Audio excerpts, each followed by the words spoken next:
حضور سید عالم صلی اللہ علیہ وسلم نے ارشاد فرمایا، میرے آقا مولا نے فرمایا 4 لوگ ایسے ہیں جو اللہ کے غضب میں صبح کرتے ہیں اور اللہ کے غضب میں شام کرتے ہیں۔ صحابہ نے پوچھا یا رسول اللہ وہ 4 کون سے ہیں؟ میرے آقا مولا صلی اللہ علیہ وسلم نے فرمایا ایک تو وہ مرد ہے جو عورتوں جیسی مشابہت اختیار کرے، اور ایک وہ عورت ہے جو مردوں جیسی مشابہت اختیار کرے۔ تو وہ اللہ کے غضب میں صبح بھی کرتے ہیں اور اللہ کی ناراضگی میں شام کرتے ہیں۔ اور میرے آقا و مولا صلی اللہ علیہ وسلم نے اپنی زبان مبارکہ سے لعنت فرمائی ان مردوں پر بھی اور ان عورتوں پر بھی۔ میرے آقا و مولا صلی اللہ علیہ وسلم نے فرمایا المشتبہین من الرجال بالنساء، وہ مرد جو عورتوں جیسی صورت اختیار کرتے ہیں اور وہ عورتیں جو مردوں جیسی صورت اختیار کرتے ہیں، اللہ کی ان پر لعنت ہو۔ اب لعنت سے مراد کیا ہے جی؟ لعنت سے مراد یہ ہے کہ لغوی معنی اس کا یہ ہے کہ اللہ کی رحمت سے محروم ہو جانا، اور جو اللہ کی رحمت سے محروم ہو جائے وہ اللہ کے غضب کا مستحق ٹھہرتا ہے، اور جو اللہ کے غضب کا مستحق ٹھہرے وہ دنیا و آخرت میں برباد ہو جاتا ہے۔ یہ ہے لعنت کا معنی۔ اور میرے آقا و مولا صلی اللہ علیہ وسلم وہ زبان جس کو سب کن کی کنجی کہیں، اس کی نافذ حکومت پہ لاکھوں سلام۔ اب جس زبان سے ان کے اوپر لعنت ہوئی ہے وہ تو قیامت تک برستی رہے گی۔ اور لعنت سے مراد آپ کو بتا دیا کہ لعنت سے مراد وہ اللہ کی رحمت سے محروم ہو گئے، اور جس کو میرے آقا و مولا اللہ کی رحمت سے محروم کریں اسے رب کی رحمت دلوانے والا اور کون ہوگا؟ اس کو قیامت تک اللہ کی رحمت کوئی نہیں دلوا سکتا۔ اور جو اللہ کے غضب کا مستحق ٹھہر جائے، میرے آقا و مولا صلی اللہ علیہ وسلم کی زبان مبارکہ سے اسے اللہ کے غضب سے بچا کون سکتا ہے؟ عطائے عرب، جلائے کرب، فیوز عجب، بغیر طلب، یہ رحمت رب ہے کس کے سبب؟ بے رب جہاں تمہارے لیے۔ یہ اللہ کی رحمت ہے ہی حضور کے سبب، اور اللہ کی رحمت کا سب سے بڑا مظہر میرے آقا و مولا صلی اللہ علیہ وسلم کی ذات ہے۔ اب جو میرے آقا و مولا صلی اللہ علیہ وسلم کی زبان مبارکہ سے جن پر لعنت ہوئی ہے، اور وہ کام کر کے کوئی سمجھے میں مسلمان بچ جاؤں گا یا میرا دین بچ جائے گا یا میں اللہ کی رحمت پالوں گا، وہ کبھی بھی نہیں پا سکتا۔ اب رہی بات، پوری دنیا میں ایک ڈھونگ رچایا گیا۔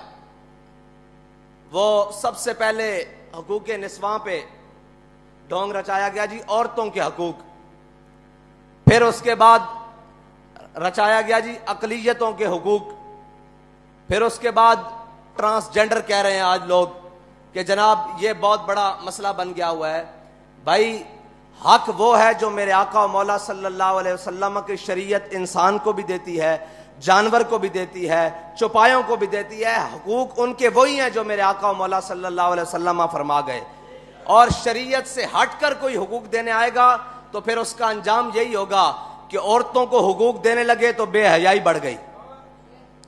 بھائی جب عورتوں کو حقوق دینے کی باری آئی تو پھر بے حیائی بڑھائی گئی، عورتوں کو حق نہیں ملا۔ آج بھی کسی جا کے سمجھدار اور کسی بھی شعور رکھنے والے سے جا کر پوچھو، بلکہ شعور رکھنے والی خاتون سے جا کر پوچھو کہ تمہیں تمہارا حق ملا ہے، وہ کہے گی نہیں، میری تصویر اتار کر بورڈوں پر تو لگا دی گئی ہے لیکن مجھے میرا حق نہیں ملا۔ مجھے برہنہ تو کر دیا گیا ہے لیکن میرا حق نہیں ملا۔ مجھے جناب سٹاف تو رکھ لیا گیا ہے آفیسز میں، جناب چائے پلانے کے لیے اور ریسپشن پر سامنے دکھانے کے لیے تو رکھ دیا گیا ہے لیکن میرا حق نہیں ملا۔ یاد رکھنا قیامت تک حق اسی کو ملے گا جو میرے آقا کا فرمان مانے گا، اور جو اس سے علاوہ حق ڈھونڈنے جائے گا پھر کے گلی گلی تباہ، ٹھوکریں سب کی کھائے کیوں، دل کو جو عقل دے خدا پھر تیری گلی سے جائے کیوں۔ حق وہی ہے جو میرے آقا و مولا صلی اللہ علیہ وسلم کے دین نے دیے، جو میرے آقا و مولا صلی اللہ علیہ وسلم کی شریعت نے دی۔ اب آ جائیں اقلیتوں کے حقوق پر۔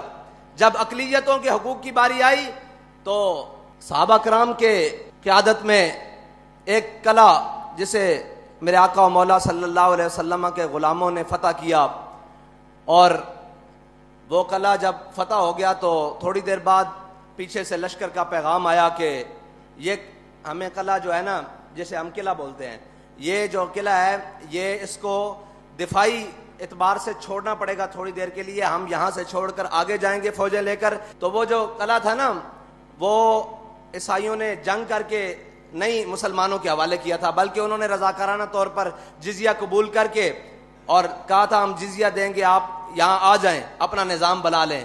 تو جب میرے آقا و مولا صلی اللہ علیہ وسلم کے غلاموں نے وہ قلعہ چھوڑنے کی بات کی نا تو انہوں نے کہا جی یہ آپ نے ہمیں پیسے دیے تھے، یہ سونا دیا تھا، یہ چاندی دیے تھے، یہ مال، یہ زر، یہ گھوڑے، یہ استبل، یہ محل، یہ سارا کچھ واپس لے لیں، ہم آپ کی حفاظت نہیں کر سکتے. ہم آگے جا رہے ہیں دشمنوں سے جنگ لڑنے کے لیے، واپس آئیں گے تو آپ سے بات ہوگی، تب تک کے لیے آپ اپنی امان میں رہیں، ہماری امان سے نکل کر. تو جب صحابہ کرام کی فوجیں اور لشکر سارا کچھ باہر نکل رہا تھا نا قلعے سے، تو عیسائی کھڑے ہو کر ایسے دامن پھیلا کر کھڑے ہو کر کہہ رہے تھے یا اللہ ان دشمنوں کو دوبارہ واپس لے آئیں. یہ ہے اسلام کی اقلیتوں کے لیے حقوق. وہ قلعے کی دیواروں پر کھڑے ہو کر کہہ رہے تھے کہ یا اللہ ان دشمنوں کو دوبارہ بھیجیں، یہ دشمن نہیں، یہ تو ہمارے محافظ بن کر آئے ہیں. اسلام اقلیتوں کو اس طرح حقوق دیتا ہے. لیکن جب ان گماشتوں نے، ان یہود و نصارہ کے ایجنٹوں نے اقلیتوں کے حقوق دینے کی بات کی اور عالمی ایجنڈے کو اپنے گلے میں پہنا تو پھر کیا کیا؟ پھر یہ کیا کہ جب ان کو حقوق دینے کی باری آئی تو جو سب سے بڑا گستاخ تھا، جس کو عیسائی بھی قبول نہیں کرتے، جس کو یہودی بھی قبول نہیں کرتے، جس کو دنیا کا کوئی مذہب میں رکھنے والا قبول نہیں کرتا، انہوں نے اس کو حقوق دلوا کے جہازوں میں بٹھا کے باہر کے ملک بھیجا ہے.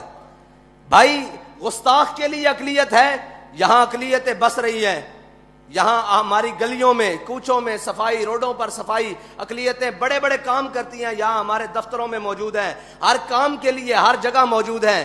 ان کے حقوق کی بات کرو، تمہیں گستاخ کے حقوق کے ساتھ کیا ہے؟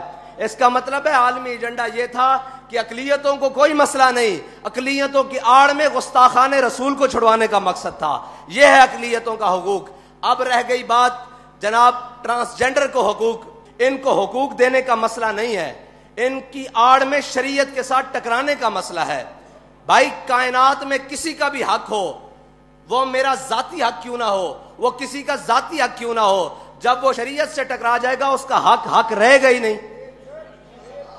تم نے ان کو حق دینا ہے تو ان کو شریعت سے ٹکرا کر تو نہیں دے سکتے. تم کم از کم ہمارے جیتے جی تو تم ان کے ساتھ شریعت کے ساتھ ٹکرا کر ان کو حق نہیں دے سکتے.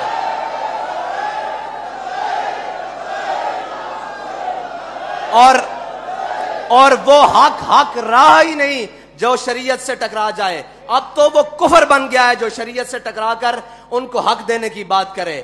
اور اس کفر کو جناب بات کرنے کی یا اس کفر کو نافذ کرنے کی بات کرے گا تو پھر اسلام کے سپاہی اس کے سامنے کھڑے ہو جائیں گے انشاءاللہ. اور انشاءاللہ پھر اس طرح کھڑے ہوں گے جس طرح فیض آباد میں کھڑے رہے ختم نبوت کے لیے، اور پھر اس طرح کھڑے رہیں گے جس طرح وزیر آباد میں جناب ناموس رسالت پر پہرا دینے کے لیے کھڑے رہے. خبردار جو شریعت سے ٹکرائے گا. ہمارے بڑوں نے اس ملک میں قربانیاں تمہاری عیاشی کے لیے یا شریعت سے ٹکرانے کے لیے نہیں دی. ہمارے بڑوں نے قربانیاں اس ملک میں اس لیے دی تھی کہ اس ملک کا نظام لا الہ الا اللہ محمد رسول اللہ کے مطابق چلے گا. اس ملک کا نظام میرے آقا و مولا صلی اللہ علیہ وسلم کے دین کے مطابق چلے گا. اس ملک کا نظام میرے آقا و مولا صلی اللہ علیہ وسلم کی شریعت کے مطابق چلے گا. اللہ تعالیٰ تو آنو تے مینو حضور دے دین نال وفا نصیب فرمائے. اور جناب حضور دے دین دی سربلندی واسطے سانو ہمیشہ میدان عمل چ رہن دی توفیق عطا فرمائے. جے اے بل واپس نہ ہویا تو انشاءاللہ پھر اے تا جے گل ہے نا.